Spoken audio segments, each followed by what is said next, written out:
carburetor was giving me hell at 11:30 on a Tuesday night when Sarah walked into my garage like she owned the place, which technically she did, half of it anyway, along with half of everything else we'd built together over the past 8 years. Before we dive deeper into this story, I have one small request.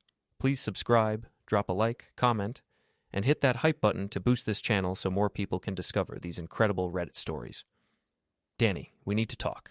She dropped her leather purse on my workbench, right next to the parts I'd been organizing for the past hour. I didn't look up from the engine. Kind of busy here, babe. Mrs. Henderson needs her Honda running by morning. This can't wait. Her voice had that edge to it, the one she'd developed since making partner at Kellerman and Associates. The same tone she probably used on opposing counsel right before she tore their arguments apart. I set down my wrench and finally looked at her. Sarah stood there in her tailored black suit, blonde hair pulled back in that severe bun she wore to court. Even at nearly midnight, she looked like she could walk into a boardroom and take over. Sometimes I wondered what she saw in a grease monkey like me. All right, I'm listening. She took a deep breath, and for a second I saw a crack in that polished exterior. I want to have an affair. The words hung in the air between us like exhaust fumes. I blinked, certain I'd misheard her. Come again? You heard me? She straightened up, lawyer mode fully engaged. One night. Just one. Before we start trying for kids, before we buy the house on Maple Street, before we become completely settled, I want one night to feel free. I laughed. Actually laughed, which was probably the wrong response based on the way her jaw tightened. You're serious. Dead serious. And you're telling me this because I respect you too much to lie about it. She crossed her arms. And because I need you to be okay with it.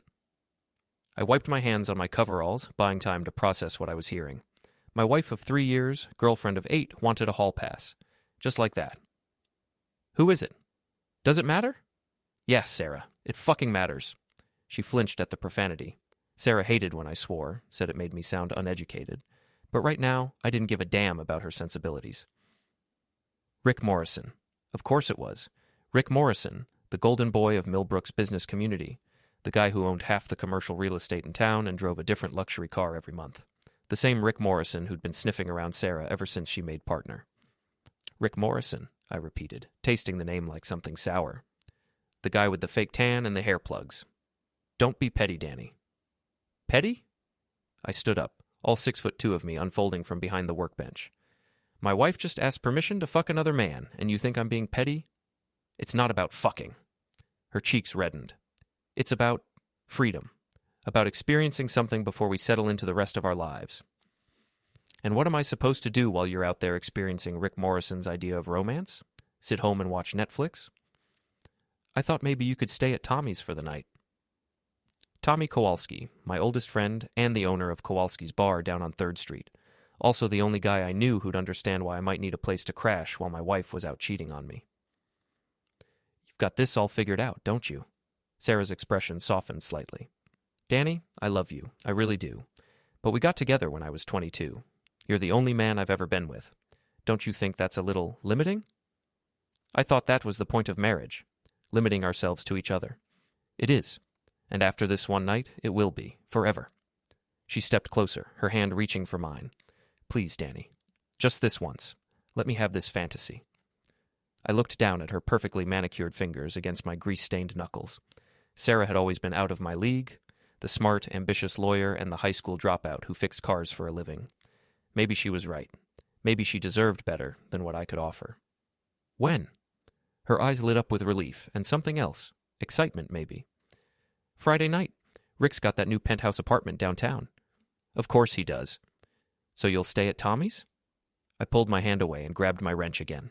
Yes, Sarah. I'll stay at Tommy's. She practically bounced on her toes. Thank you, Danny. You don't know how much this means to me. But as she headed back toward the house, purse in hand, I was already thinking about the GPS tracker I'd installed in her BMW last month after she'd mentioned some break-ins in her office parking garage. The same tracker that would tell me exactly where she went and how long she stayed there. Sarah wanted her fantasy, but she'd forgotten one important detail about her husband. I might fix cars for a living, but I'd learned a few other skills during my years in this business, skills that had nothing to do with engines and everything to do with finding out the truth. She wanted one night of freedom. I was going to make sure she got exactly what she asked for. Friday came faster than I expected. I spent the week going through the motions, fixing cars, making small talk with customers, pretending everything was normal. But underneath, I was planning. Sarah had been different all week. Lighter somehow, like a weight had been lifted off her shoulders. She hummed while getting ready for work, smiled more, even initiated sex on Wednesday night with an enthusiasm I hadn't seen in months. It should have made me happy. Instead, it felt like a goodbye.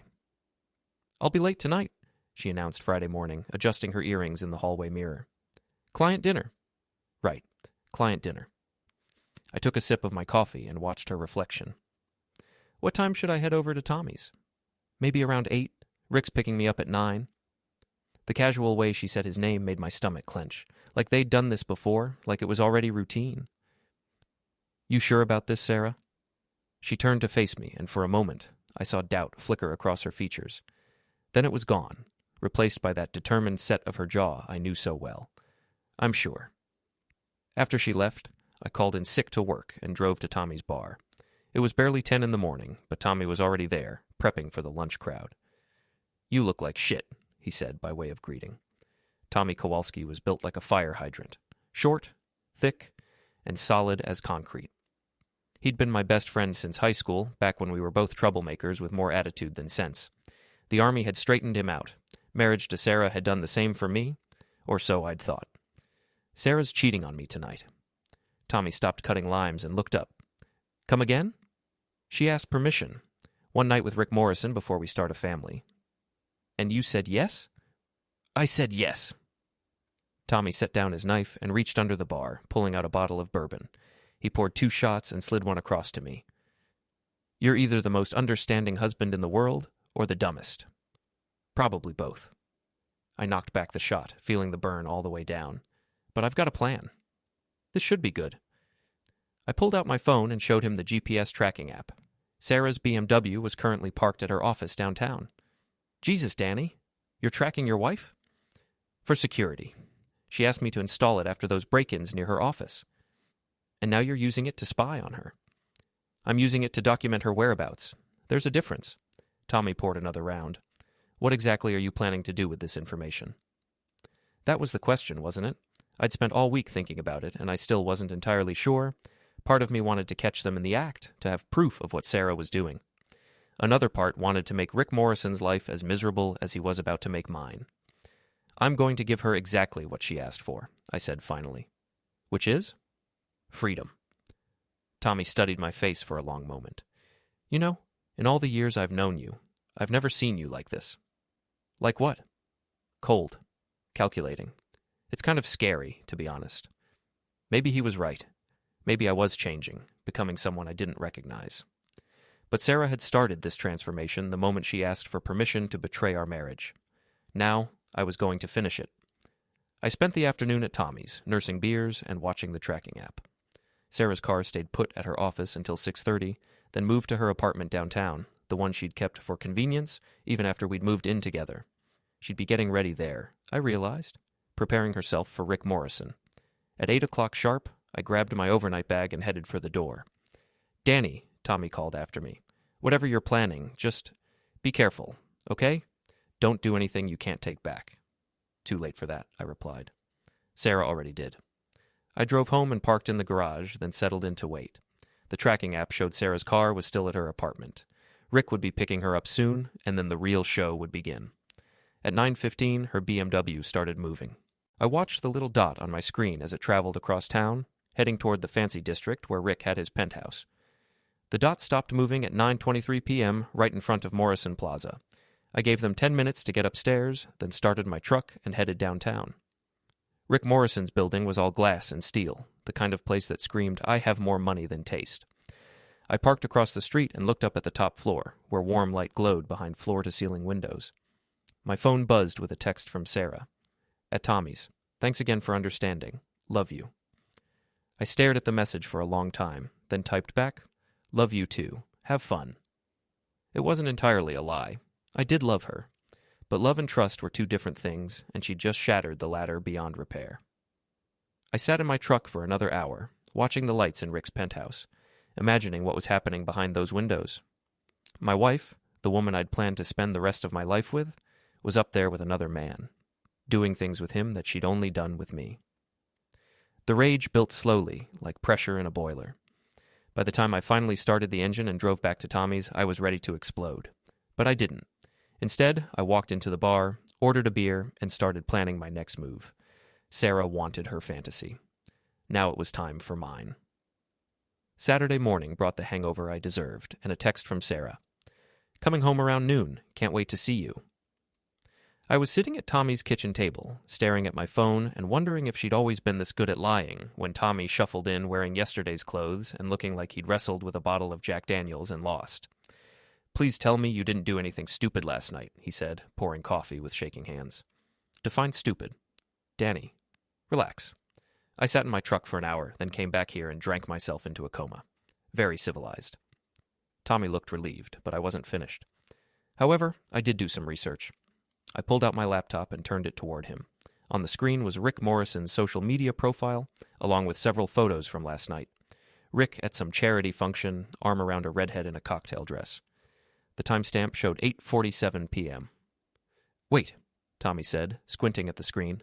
"If he was at this thing last night, then who was Sarah with?" That was exactly the question I'd been asking myself. According to the GPS, Sarah's car had stayed at Morrison Plaza until almost 2 a.m., but Rick Morrison had been across town at a charity auction until at least 9:30, probably later. "Maybe she met him there afterward?" Tommy suggested. "Maybe." I clicked to another tab, showing the building's security camera feeds. I'd gained access to them through a contact I'd made during my less-than-legal days, back before Sarah had convinced me to go straight. Or maybe she wasn't there to see Rick at all.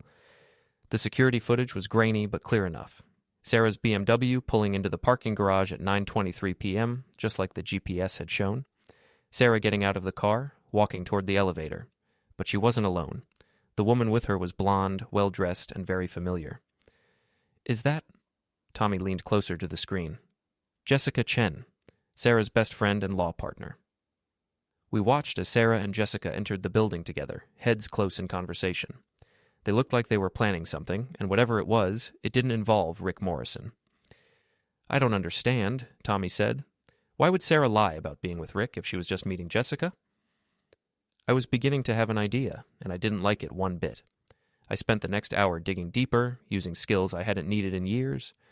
Jessica Chen's social media showed nothing unusual, but her credit card records, obtained through methods I preferred not to think about, told a different story. A payment to Morrison Plaza Properties for a monthly rental. Jessica had her own apartment in Rick's building. The pieces were starting to come together, forming a picture I really didn't want to see. My phone rang. Sarah. "Hey, babe. I'm on my way home. How was your night at Tommy's?" "Enlightening," I said, watching the security footage loop on my laptop screen. "How was your client dinner?" "Good. Really good. We made a lot of progress." "I bet you did." There was a pause. "You sound weird. Everything okay?" "Just tired. See you when you get home." I hung up and turned to Tommy, who was staring at the laptop screen like it might explode. "Danny, what if this isn't what it looks like?" "What if it is?" 20 minutes later, Sarah's BMW pulled into our driveway. I watched from the kitchen window as she got out of the car, moving carefully like someone who was sore in unexpected places. She looked satisfied, glowing even, like a woman who'd gotten exactly what she wanted. "Danny," she called as she came through the front door. "I'm home." I met her in the hallway, studying her face for any sign of guilt or deception. If it was there, she hid it well.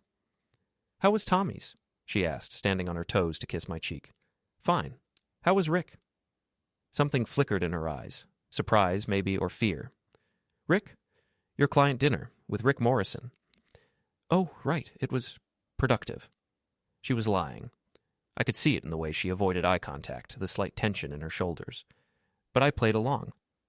"Good. I'm glad you got what you needed." "Me too." She smiled and headed toward the bedroom. "I'm going to take a shower. Want to join me?" The invitation hung in the air between us. Part of me wanted to say yes, to pretend none of this had happened and go back to the way things were. But I couldn't stop thinking about those security camera images, about Sarah and Jessica walking into that building together, about the lies and deception that were apparently the foundation of my marriage. "Maybe later," I said. "I've got some work to catch up on." Disappointment flashed across her face, but she nodded and disappeared down the hallway. A moment later, I heard the shower running. I went back to my laptop and pulled up the GPS tracking app. Sarah's car had made several stops yesterday that she hadn't mentioned: her office, her apartment, Morrison Plaza, and then one more location that made my blood run cold: Planned Parenthood.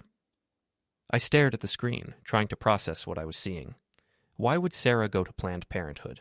We'd been trying to have a baby for months, unless she wasn't trying to get pregnant, unless she was trying not to. The shower was still running when I grabbed my keys and headed for the door. I had questions that needed answers, and I knew exactly where to find them. Jessica Chen lived in a converted warehouse on the artsy side of town, the kind of place that screamed, "I'm too cool for suburban life." I'd been there exactly once, for a housewarming party that had made me feel like a caveman surrounded by intellectuals. I rang the doorbell and waited. When Jessica answered, she was wearing a silk robe and had the same satisfied glow I'd seen on Sarah's face. "Danny?" She looked genuinely surprised to see me. "What are you doing here? We need to talk." "About what?" "About last night. About Sarah. About whatever the hell is really going on." Jessica's face went pale, but she stepped aside to let me in. Her apartment was exactly as I remembered it: all exposed brick and modern art, the kind of place that belonged in a magazine. "Would you like some coffee?" she asked, playing for time. "I'd like some answers." She sighed and sank onto her leather couch, pulling the robe tighter around herself. "What do you want to know?" "Everything, starting with why my wife lied about spending the night with Rick Morrison when she was actually here with you." Jessica's composure cracked, and for the first time since I'd known her, she looked vulnerable. "It's complicated, Danny." "Uncomplicated." She was quiet for a long moment, staring at her hands. When she finally spoke, her voice was barely above a whisper. "Sarah's been questioning things. About her life, about what she wants. She needed space to figure it out." "What kind of space?" "The kind she couldn't get at home with you." The words hit me like a punch to the gut. I'd known something was wrong, had felt the distance growing between us. But I'd assumed it was work stress, or the pressure of trying to start a family. I'd never considered that the problem might be me. "How long has this been going on?" "A few months, maybe longer." "And you've been helping her." "I've been supporting her. There's a difference." "Is there?" Jessica looked up at me then, and I saw something in her eyes that made everything click into place. It wasn't just friendship or professional solidarity. It was love. "You're in love with her," I said. Jessica didn't deny it. "Sarah's trying to figure out who she is, Danny, what she really wants, and I'm helping her explore that. By destroying my marriage. By being honest about what was already broken." I stood up, suddenly needing to get out of that apartment before I did something I'd regret. "Tell Sarah I know," I said, heading for the door. "Danny, wait." But I was already gone, walking back to my truck with my mind racing.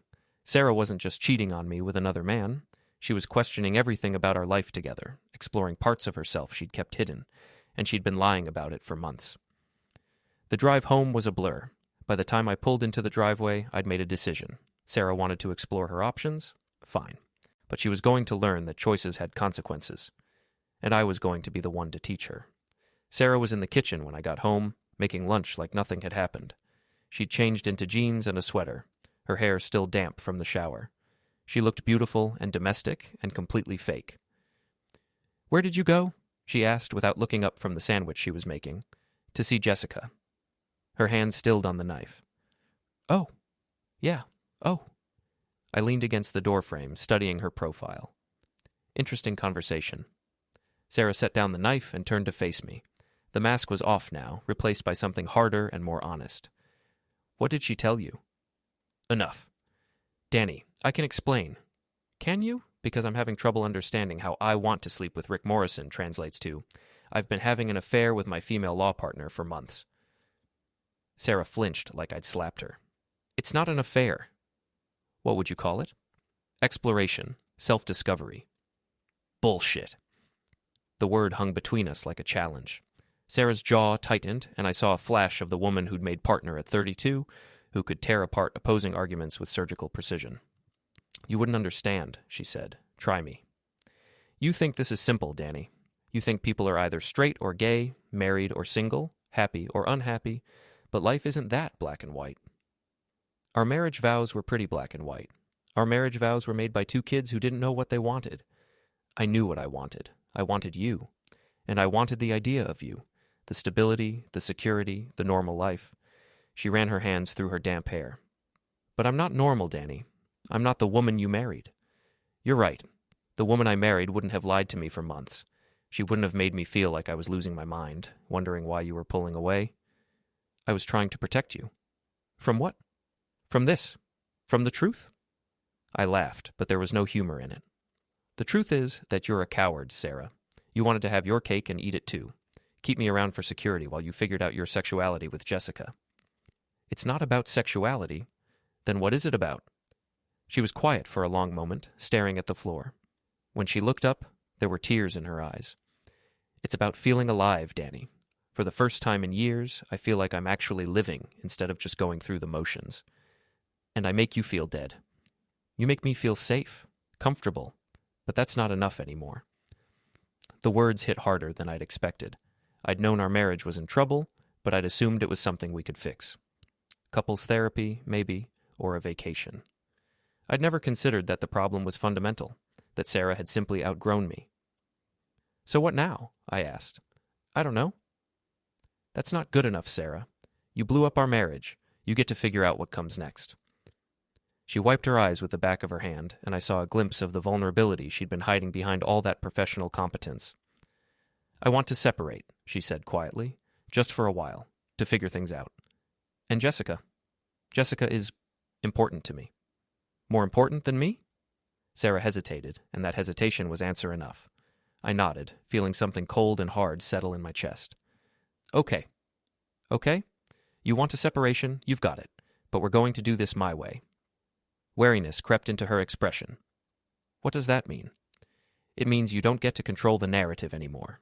You don't get to decide how this plays out or who gets hurt in the process. Danny, you wanted freedom, Sarah. Congratulations. You're about to get more than you bargained for.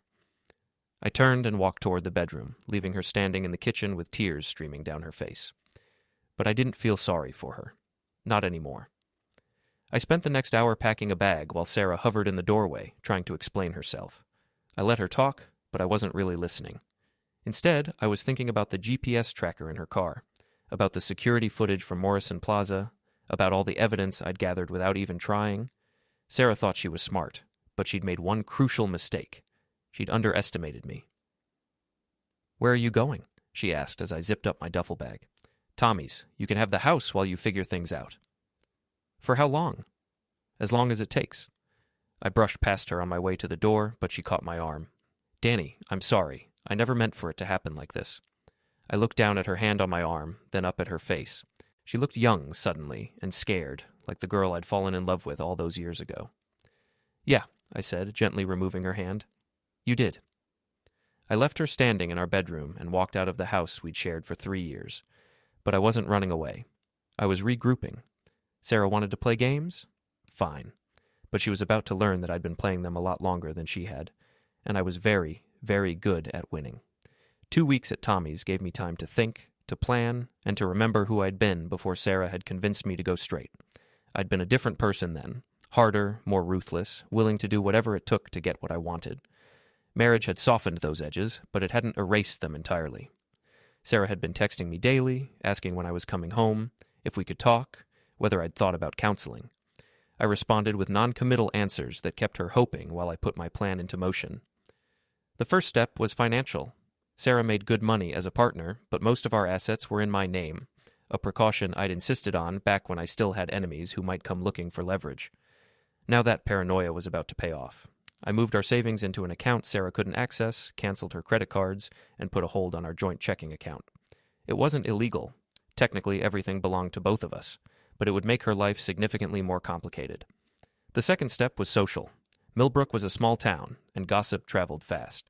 I made sure the right people knew that Sarah had left me for her law partner, that she'd been lying about her sexuality, that our marriage had been a sham. I didn't have to exaggerate or embellish. The truth was damaging enough.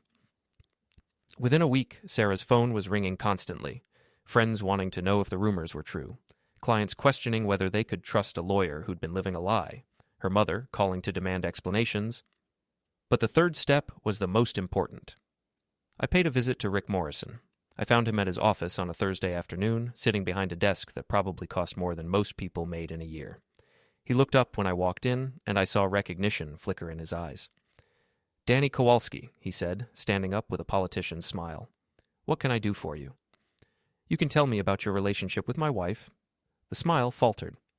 "I'm sorry?" "Sarah, my wife. The one you've been trying to get into bed for the past 6 months." Rick's face went pale. "I think there's been a misunderstanding." "Has there? Because according to Sarah, you two had quite the evening together last Friday. We had dinner to discuss a potential real estate deal." "Right, a real estate deal." I stepped closer to his desk, close enough that he had to crane his neck to look up at me. "Funny thing is, Rick, I know you weren't with Sarah that night. You were at the Children's Hospital charity auction until almost 11. Rick's mouth opened and closed like a fish. "How did you know that?" "Because I make it my business to know things, Rick. Just like I know that you've been telling people around town that you slept with Sarah, that you've been bragging about it to your golf buddies. You've been using my wife's reputation to boost your own ego, making people think you're the kind of man who can steal another man's woman." I leaned forward, placing my hands on his expensive desk. "But here's the thing, Rick. Sarah didn't cheat on me with you. She cheated on me with someone else entirely, which means you've been lying about fucking my wife." Rick was sweating now, his expensive suit wilting under the pressure. "Danny, I can explain?" "No need. I just wanted you to know that I know, and I wanted to give you a chance to set the record straight before I do it for you."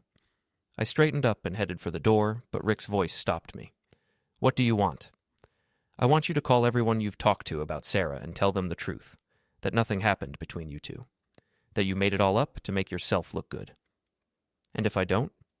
I turned back to face him and let him see the man I used to be, the one who'd done things that would keep him awake at night if he knew about them. "Then I'll make sure everyone in town knows what kind of man Rick Morrison really is, starting with your wife."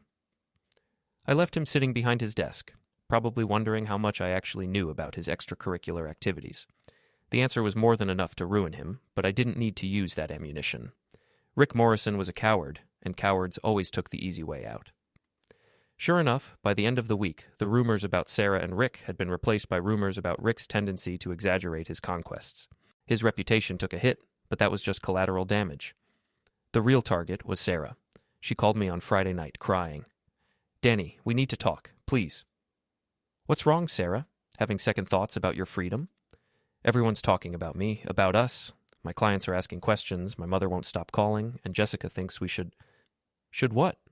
"Go public, about us, about our relationship." I smiled, even though she couldn't see it. "That sounds like a great idea." "Really?" "Absolutely. You should be proud of who you are, Sarah. Don't hide it." There was silence on the other end of the line. "You're being sarcastic." "Not at all. I think you and Jessica make a lovely couple. You should let everyone know." "Danny, what are you doing?" "I'm giving you what you wanted. Complete freedom to be yourself." "This isn't what I wanted." "Isn't it? You wanted to explore your sexuality, to figure out who you really are. Well, now you get to do it in front of the whole town. You're trying to destroy me." "I'm trying to help you be honest for the first time in your life." Sarah was crying harder now, and part of me felt bad for her. But a bigger part remembered the months of lies, the manipulation, the way she'd made me question my own sanity. "I made a mistake, Danny. I know that now. Can't we try to work things out?" "You didn't make a mistake, Sarah. You made a choice. Now you get to live with the consequences." I hung up before she could respond and turned off my phone. Tomorrow, I'd put the final phase of my plan into motion. But tonight, I was going to sit in Tommy's bar, drink a beer, and enjoy the silence. Sarah had wanted her fantasy. Now she was living in mine. The next morning brought the news I'd been waiting for. Sarah's law firm had put her on administrative leave pending an investigation into her personal conduct issues. Apparently, several clients had expressed concerns about her judgment and reliability. I wasn't surprised. I'd made sure the right people heard the right stories at the right times. Nothing illegal, nothing slanderous, just the truth, delivered to people who valued stability and traditional values above all else.